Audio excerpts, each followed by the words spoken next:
Hello everyone, welcome to the channel. On my previous video, I talked about our paranasal sinuses in details. If you have not seen that video, then click on the I button and watch that video now. Today I will talk about our pharynx. आज हम बात करेंगे हमारे pharynx के बारे में. ये pharynx होता क्या है? ये जो एक मिनट, ये जो नाक में दो छेद है, इसको हम कहते हैं nostril.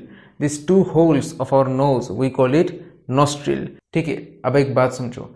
अगर नाक में सामने की तरफ दो छेद होता है सांस घुसने के लिए, बाहर निकलने के लिए, तो इसका मतलब नाक का अंदर में एकदम पीछे की तरफ, जो फोटो में देख रहे हो, सांस को अंदर घुसने के लिए, बाहर निकलने के लिए फिर एक रास्ता होगा.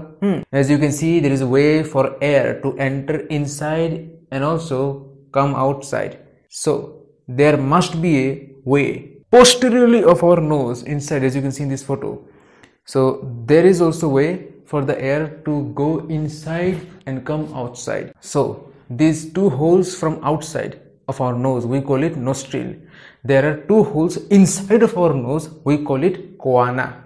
Okay, तो ये जो नाक के बाहर में दो छेद है, इसको हम कहते हैं nostril. ऐसे ही एक दो छेद हमारे नाक के अंदर में भी है, एकदम पीछे की तरफ, उसको हम कहते हैं choana. ठीक है, तो इतना भी याद रहेगा. अब कोआना जहां पर खत्म होता है वहां से शुरू होता है हमारा फेरिंग्स. ठीक है, क्योंकि सांस को अंदर ले जाने के लिए, बाहर लाने के लिए एक ट्यूब जैसा स्ट्रक्चर होता है. Now this pharynx starts from the choana. So this is basically fibromuscular tube like structure consist by fibers and muscles. तो ये जो ट्यूब जैसा स्ट्रक्चर है फेरिंग्स, ये हमारे बहुत सारे फाइबर्स और मसल से बना हुआ है. क्या क्या फाइबर्स, क्या क्या मसल, वो सब हम बात करेंगे धीरे धीरे. अब ये फेरिंग्स जब नाक के पीछे में होता है, इसको हम कहते हैं नेजोफेरिंग्स. नेजो मतलब नेजल. ठीक है. जब ये मुंह के पीछे में होता है, इसको हम कहते हैं ओरोफेरिंग्स. ओरो मतलब ओरल, ओरल मतलब मुंह. ठीक है. और जब ये गले के पीछे में होता है, इसको हम कहते हैं लेरिंगोफेरिंग्स. ठीक है. तो गला मतलब थ्रोट, जिसको हम मेडिकली बोलते हैं लेरिंग्स. ठीक है. तो बात करेंगे लेरिंग्स के बारे में डिटेल्स में. So this pharynx has three parts. When this pharynx behind the nose, we call it nasopharynx.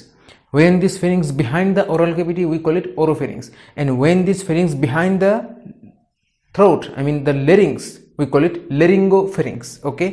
See, throat is just English term or English word for everyone or general people.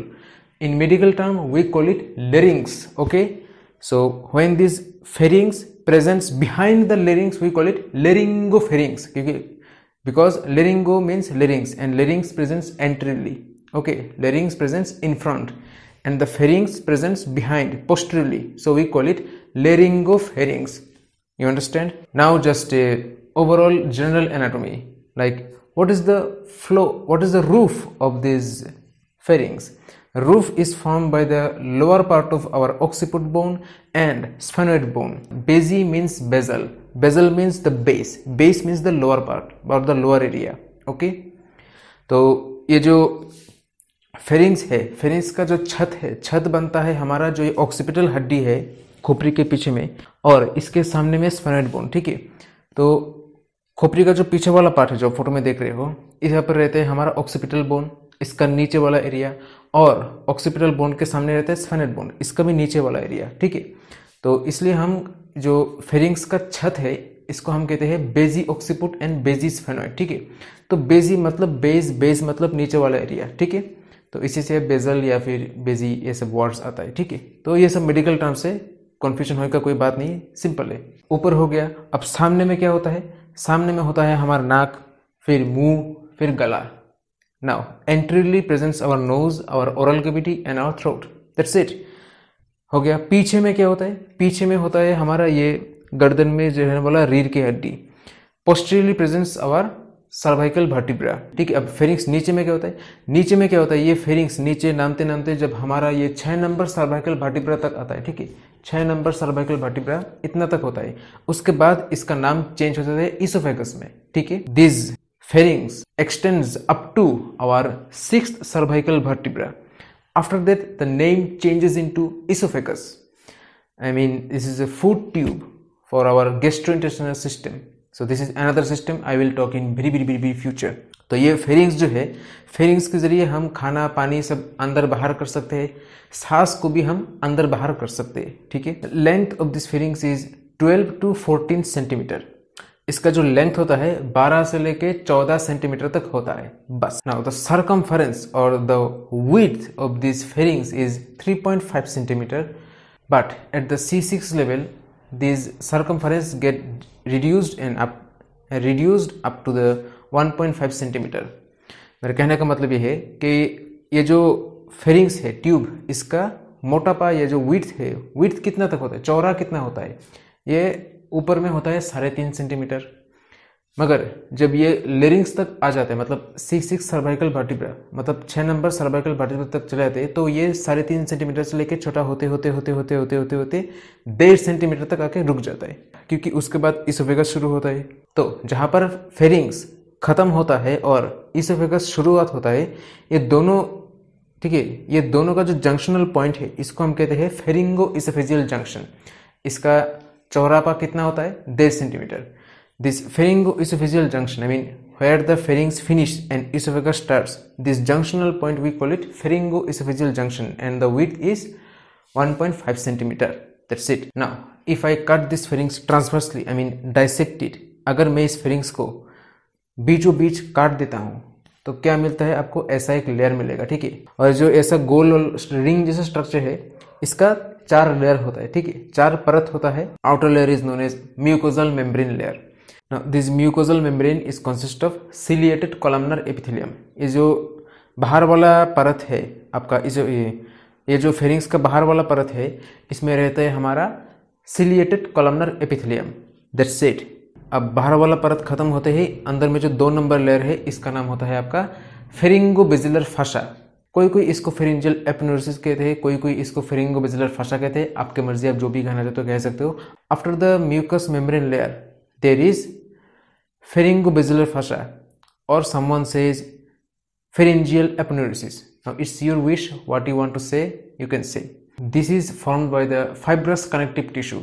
Okay, इसका जो pharyngobasilar fascia है, ये fibrous connective tissue से बना हुआ है। अब connective tissue क्या है, कितने तरह का होता है, वो सब मैंने पुराने वीडियो में बात कर चुका हूँ, चाहो तो पुराना वाला वीडियो चेक करके देख सकते हो।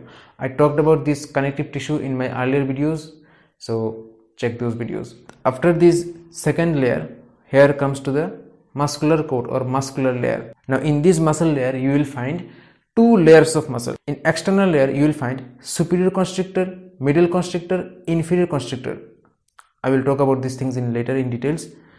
And inner part you will find stylopharyngeus, palatopharyngeus, salpingopharyngeus, 3 muscles. Okay, मेरा कहने का मतलब ये है कि ये जो 3 नंबर मसल लेयर है, इसमें 2 परत का मसल होता है, एक बाहर वाला परत, एक अंदर वाला परत। बाहर वाला जो लेयर है, इसमें रहता है आपका ऊपर वाला कॉन्स्ट्रिक्टर, बीच वाला कॉन्स्ट्रिक्टर, मतलब सुपीरियर कॉन्स्ट्रिक्टर, मिडिल कॉन्स्ट्रिक्टर और इन्फीरियर कॉन्स्ट्रिक्टर। ये तीनों मसल के बारे में हम बाद में बात करेंगे। और जो अंदर वाला परत है, अंदर वाला लेयर, इसमें रहता है आपका स्टाइलोफेरिंजियस, सेल्पिंगोफेरिंजियस, पैलाटोफेरिंजियस मसल। और सबसे अंदर में जो लेयर रहता है, इसको हम कहते हैं buccopharyngeal फाशा।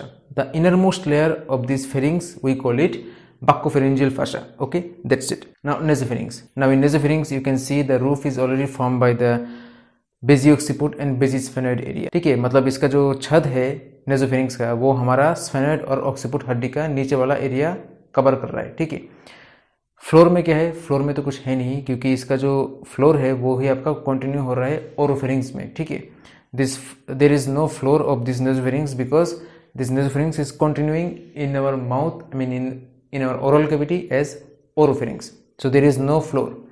Now what presents behind you will find the atlas and axis anterior arch। मतलब इसका जो नेसोफेरिंग्स है, नेसोफेरिंग्स के पीछे में क्या होता है, 1 नंबर और 2 नंबर रीढ़ की हड्डी, जिसका नाम है एटलस और एक्सिस, दोनों का जो सामने वाला आर्च है, इस आर्च रहता है आपका नेसोफेरिंग्स के पीछे में। सामने में क्या रहता है, सामने रहता है हमारा नाक का पीछे वाला 2 छेद, जिसको हम कहते हैं क्वाना। क्वाना के साथ साथ इथमोइड हड्डी का जो टर्बिनस होता है, ये भी होता है। फिर हमारा सेप्टम होता है, नेजल सेप्टम, जो हम बात कर चुके हैं पुराने वाले वीडियो में, चेक करके देख सकते हो। ठीक है, and laterally presents our ET tube, I mean eustachian tube. I will talk about this in later, okay, not now. Side में रहते हैं हमारे यूस्टिचियन ट्यूब, हम बाद में बात करेंगे। ठीक है, तो नेसोफेरिंग्स खत्म होने के बाद फिर शुरू होता है हमारा ओरोफेरिंग्स। ओरोफेरिंग्स मतलब फेरिंग्स जो है हमारे ओरल कैविटी का पीछे वाला हिस्सा।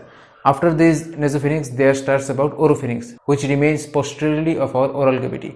Now, what presents posteriorly? Posteriorly presents the third and fourth cervical vertebra along with retropharyngeal space. मतलब ये जो ओरोफेरिंक्स है इसके पीछे में रहते हैं हमारा 3 नंबर और 4 नंबर गर्दन में रीढ़ की हड्डी, इसका मतलब सामने वाला एरिया, साथ में आपका रेट्रोफेरिंजियल स्पेस। तो रेट्रोफेरिंजियल स्पेस हम बात करेंगे फ्यूचर में, अभी नहीं। सामने में क्या रहते हैं? सामने में एंट्रीली सामने में रहते हैं हमारा बेस ऑफ द टंग, ये जो जीभ है इसका जहां से शुरुआत होता है, ठीक है, बेस रहता है हमारे जीभ का, साथ में आपका लिंगुअल टॉन्सिल होता है, ठीक है, और वेलिकुला होता है, ठीक है। तो वेलिकुला, लिंगुअल टॉन्सिल, ये सब हम बाद में बात करेंगे ईएनटी चैप्टर में, ठीक है, इधर में नहीं। In anteriorly is presents our base of the tongue, velicula and lingual tonsil, which I will discuss in later, not now. Laterally presents our anterior and posterior pillar, palatine tonsil. मतलब side में होता है हमारा palatine tonsil, साथ में सामने वाला खंबा और पीछे वाला खंबा। एंटीरियर पोस्टीरियर पिलर या खंबे के बारे में हम बाद में बात करेंगे ईएनटी वाला चैप्टर में, इधर में नहीं। और ये जो लेरिंगोफेरिंक्स है, ठीक है, ये लेरिंगोफेरिंक्स क्या होता है? ये हमारे ओरोफेरिंक्स खत्म होने के बाद शुरू होता है, ठीक है। इसके पीछे में क्या रहते हैं? पोस्टीरियरली पीछे में रहता है हमारा 5 नंबर और 6 नंबर गर्दन में जो रहने वाला रीढ़ की हड्डी, इसका सामने वाला एरिया, और सामने में रहते हैं हमारा cricoid cartilage. I mean this laryngopharynx starts where the oropharynx finishes, and posteriorly there is our 5th and 6th cervical vertebra, I mean anterior part of the 5th and 6th cervical vertebra, and anteriorly of this laryngopharynx there is our cricoid cartilage, okay। इसमें अभी कभी कभी पायरिफॉर्म sinus और post cricoid area, फिर आपका posterior pharyngeal wall, ये सब बहुत कुछ आते हैं, ठीक है। तो अभी फर्स्ट ईयर एनाटॉमी के लिए इतना कुछ जरूरी नहीं है, वो सब हम बात करेंगे धीरे धीरे बाद में, ठीक है। अब ये जो हमारा नेजोफेरिंक्स है इसको हम कभी कभी एपीफेरिंक्स कहते हैं। एपी मतलब सबसे ऊपर, ठीक है। This nasopharynx is also known as epipharynx, and this laryngopharynx is also known as hypopharynx because it presents lower. ये जो लेरिंगोफेरिंक्स है इसको हम कभी कभी हाइपोफेरिंक्स भी कहते हैं क्योंकि ये सबसे नीचे वाला एरिया है, ठीक है। अब हम बात करते हैं नर्व सप्लाई। नर्व सप्लाई में क्या होता है? एक मोटर, एक सेंसरी। तो ये जो मोटर एरिया है ये हमारा 9 नंबर और 10 नंबर मतलब ग्लोसोफेरिंजियल और वेगस नर्व दोनों ही सप्लाई कर देते हैं। The nerve supply of this pharynx is divided into mainly motor part and sensory part. Motor part is mainly done by our vagus nerve and glossopharyngeal nerve, I mean 9th and 10th cranial nerve. That's it. Sensory जो है ये हमारे 9 number, 10 number और maxillary nerve भी supply करता है। I mean the sensory part of this pharynx is supplied by our 9th, 10th and maxillary nerve. Now 9th means glossopharyngeal and 10th means vagus. I already talked about this cranial nerve in my earlier videos. Please check those videos. Okay. अब blood supply. Blood supply में क्या है? आपका mainly arterial supply. Arterial supply आपका mainly करता है आपका maxillary artery, फिर facial artery और मतलब maxillary artery का कुछ कुछ ब्रांच, facial artery का कुछ कुछ ब्रांच और ascending pharyngeal artery. ठीक है. This arterial supply of this pharynx is done by the branches from maxillary artery, branches from facial artery and ascending pharyngeal artery, and the venous drainage is done by pharyngeal venous plexus. और इसका जो venous drainage होता है वो हमारा pharyngeal venous plexus काम कर लेता है। बस खत्म। So this is the overall brief video of our pharynx. In this pharynx there are lots and lots of topics are remaining which I will cover in future. pharynx में और भी बहुत सारे टॉपिक्स है जो हम स्पेशल टॉपिक्स के under में और कुछ ईएनटी में बात करेंगे, इधर में तो नहीं, ठीक है। तो नेक्स्ट वीडियो में हम बात करेंगे लेरिंग्स के बारे में, ठीक है, क्योंकि फेरिंग्स तो इसोफेगस हो जाता है जो खाने का नाली बन जाता है। अब हमारे सांस को फेफड़े तक घुसाना पड़ेगा। Our concern is respiratory system. So in my next video I will talk about larynx, okay. So till then bye.